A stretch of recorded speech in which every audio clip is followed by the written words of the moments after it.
जिनको आज हम महापुरुष के रूप में मानते हैं, उन्होंने संघर्ष किया है, अपना जीवन बलिदान किया है, अपने बच्चों का बलिदान दिया है, उन्होंने अपना सुख चैन त्यागा है। उसके कारण आज इस देश में कमजोर वर्गों के लोगों को हक और अधिकार मिलने का काम हुआ।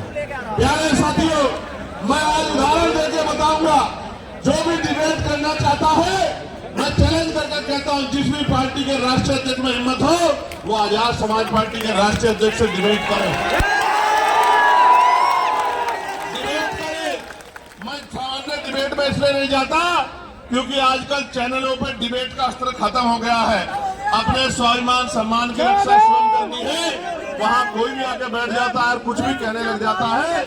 हम इतने लोगों का प्रतिनिधित्व करते हैं, इसलिए हमारी जिम्मेदारी है कि हम अपने सम्मान की रक्षा भी स्वयं करें।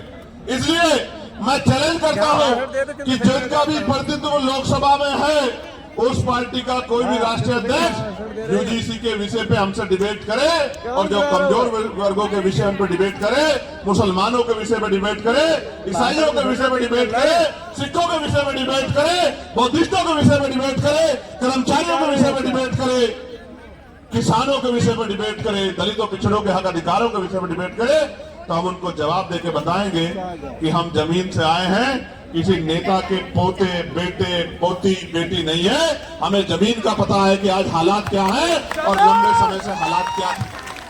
प्यारे साथियों, बड़े गौर से सुनो, नारे तो आप लगा रहे हैं तो बहुत दिनों से, लेकिन खाली नारे से बात नहीं आगे बढ़ेगी।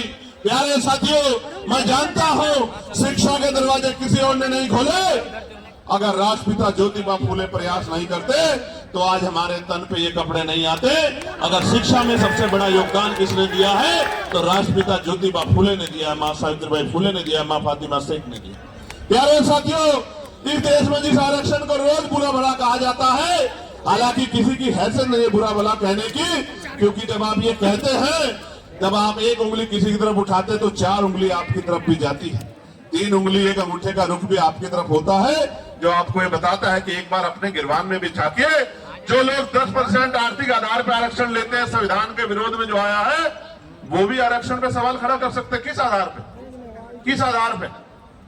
जो लोग सदियों से आरक्षण का लाभ लेते आ रहे हैं, तमाम संस्थानों पे काबिज हैं, जिन्होंने कमजोर वर्गों के लोगों को उनकी दुख तकलीफों के बाद, उनके भूखे पेट के बाद, जब उनकी बच्चों को तन ढकने का अधिकार नहीं था, जिन्होंने उनके आंसुओं के बाद भी, जिनके मुंह से एक शब्द भी हाय का भी नहीं निकला कि इनके साथ गलत हो रहा है, वो हमसे सवाल कर रहे हैं। नहीं, आपको कोई अधिकार नहीं सवाल करने का। अगर सवाल करना चाहते हैं तो अपने अंदर पैदा करिए कि आपके अंदर न्याय की क्षमता है, आप न्याय प्रिय हैं, पहले साबित करिए, फिर आके सवाल कीजिए, हम आपके सारे सवालों का जवाब देंगे। प्यारे साथियों, आरक्षण क्या जाति के आधार पर मिलता है? आरक्षण क्षेत्र के आधार पर भी मिलता है। आप जाके देखो, जम्मू कश्मीर में आरक्षण क्षेत्र के आधार पर मिलता है। आप जाके देखो, हिमाचल में आरक्षण क्षेत्र के आधार पर मिलता है। आप जाके देखो, उत्तराखंड में आरक्षण क्षेत्र के आधार पर मिलता है। कौन कहता है जाति के आधार पर मिलता है? आरक्षण उनको मिलता है जो पीछे रह गए हैं, जिनका प्रतिनिधित्व कम है। और इस देश का मैं गारंटी से कहता हूं, कास्ट सेंसस करा के आप लोग डेटा उठा के लाइए, ये डिबेट कीजिए और बताइए आपकी संख्या कम है। मैं गारंटी देता हूं, मैं चंद्रशेखर आजाद जो लोकसभा का सदस्य है और आजाद समाज पार्टी भी मानवीय कार्यकर्ता, मैं वचन दे कहता हूं, अगर किसी विभाग में आपका आरक्षण कम हुआ, चाहे वो विधानसभा हो या लोकसभा हो या कोई भी विभाग हो, अगर आपका आरक्षण, आपका प्रतिनिधित्व कम हुआ, मैं वचन देकर कहता हूं कि दलित पिछड़ों की लड़ाई को पीछे छोड़ के पहले आपकी लड़ाई लड़ने का काम करेंगे। इस बात का मैं आपको विश्वास दिलाता हूं। मैं संविधान को मानने वाला व्यक्ति हूं, न्याय प्रिय व्यक्ति हूं, इसलिए आपसे कह रहा हूं, तो मगर सच का सामना तो करना ही पड़ेगा। इस देश में अगर आरक्षण आया सबसे पहले तो 1902 में आया, जिसको छत्रपति साहू जी महाराज ने लागू किया, किसी और ने लागू नहीं किया। पूर्वी वंश के छत्रपति साहू जी महाराज ने लागू किया, उससे पहले तमाम न्यायप्रिय लोगों पे था अवसर, उन्होंने लागू नहीं। इस देश में अगर वोटिंग राइट मिला, इस देश के बहुसंख्यक लोगों को, बालुक लोगों को वयस्क मताधिकार मिला, सार्वभौमिक मताधिकार मिला, इसका श्रेय अगर किसी को जाता है तो वो बाबा साहब अम्बेडकर को जाता है। आपको इतिहास पढ़ना चाहिए। 1919 से पहले इस देश में बहुत कम % लोग वोट करते थे। मोंटेगो चेनफोर्ड सुधार समिति बनी और सुधार समिति ने नए पैमाने तय किए कि वोट देने का अधिकार उनको मिले जो जमींदार हैं, जो भूमि जिनके पास बड़ी संख्या में है, जो लगा अनुदान देते हैं, जो टैक्स देते हैं, जो बहुत पढ़े लिखे हैं, जो पूंजीपति हैं, जिनमें व्यापार है।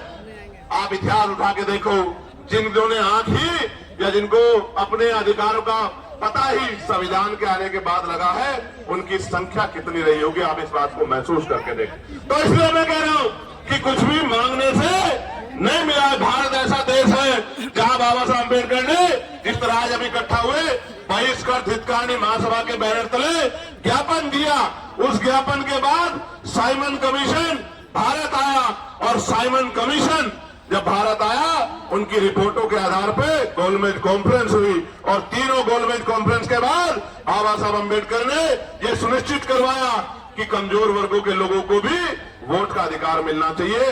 तब इस देश में, और आपको जान के खुशी होगी कि न्यायप्रिय चरित्र जिसे कहते हैं, कि भारत पहला ऐसा देश है कि संविधान के लागू होने के साथ देश की महिलाओं को और गरीब और अमीर तमाम तबकों के लोगों को वोटिंग राइट मिलने का काम हुआ। ये काम अमेरिका नहीं कर पाया, ये काम जर्मनी नहीं कर पाया, ये काम यूरोपियन कंट्री नहीं कर पाई, ये काम इंग्लैंड नहीं कर पाया। ये काम अगर किसी ने किया कि महिलाओं को बराबर का अधिकार मिले, तो ये भारतीय संविधान में बाबा साहब अम्बेडकर ने किया। हिंदू कोड बिल पे इस्तीफा दिया जब महिलाओं को उनके अधिकार नहीं दिला पाए, पिछड़ों को उनके अधिकार नहीं दिला पाए। इसलिए हम तो लंबे समय से उपेक्षाओं से लड़ रहे हैं।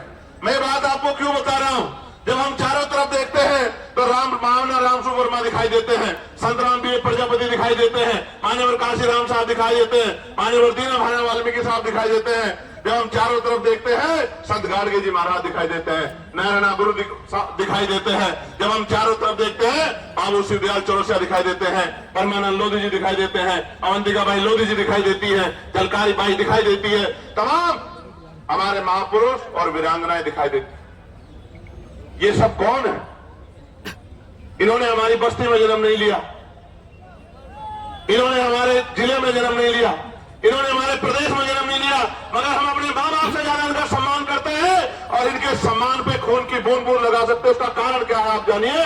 उनका कारण यह है कि इन महापुरुषों ने अपने बच्चों को भी पीछे छोड़ दिया, इन्होंने हमारे लिए अपना पूरा जीवन जिया। इनकी वजह से आज हमें अधिकार मिले। इसका मैं उदाहरण बताता हूं। बाबा साहब अम्बेडकर ने अपने जीवन में 3 लोगों को गुरु माना। धार्मिक गुरु उन्होंने, न्यायिक गुरु के तौर पे उन्होंने महामानव तथागत बुद्ध को अपना गुरु माना। शिक्षा के क्षेत्र में उन्होंने राष्ट्रपिता ज्योतिबा फुले को अपना गुरु माना, और अंधविश्वास पाखंडवाद को यानी कि विज्ञानवाद के तरफ के आधार पर बात करने के लिए उन्होंने गुरु कबीर जी को अपना गुरु माना। आप समझो, बाबा साहब ने राष्ट्रपिता ज्योतिबा फुले को गुरु माना, उनके दिखाए रास्ते पे चले, साहू जी महाराज के रास्ते पे चले। इसी वजह से वो सामाजिक न्याय की बात को मजबूती से रख पाए। कहां थे लोग जब इस देश में स्तन टैक्स लिया जाता था? कहां थे लोग इस देश में जब विधवा विवाह रोका गया था? कहां थे जब सती प्रथाएं होती थी? कौन खड़ा था इस बात को लड़ने के लिए? जब महिलाओं को जिंदा जला दिया जाता था, वही महापुरुष खड़े थे जो समझते थे कि हर व्यक्ति के जीवन का मूल्य क्या है। प्यारे साथियों, बात मैं आपको क्यों बता रहा हूं कि हमारे पार्टी के नेता ये बात कह रहे थे कि भाई चंद्रशेखर आजाद पिछड़े वर्ग के लिए मैदान में आए, कोई नहीं आता। मैं उनको कहना चाहता हूं कि आप पिछड़े नहीं हैं, आप हमारे भाई, हमसे पिछड़े हुए हैं। आप पिछड़े नहीं हैं, हम सब लोग पिछड़े हैं। आप हमारा परिवार हो, हमारे भाई हो, बस पिछड़े हुए हो, उन पिछड़ों को इकट्ठा करने के लिए हम लोग निकले।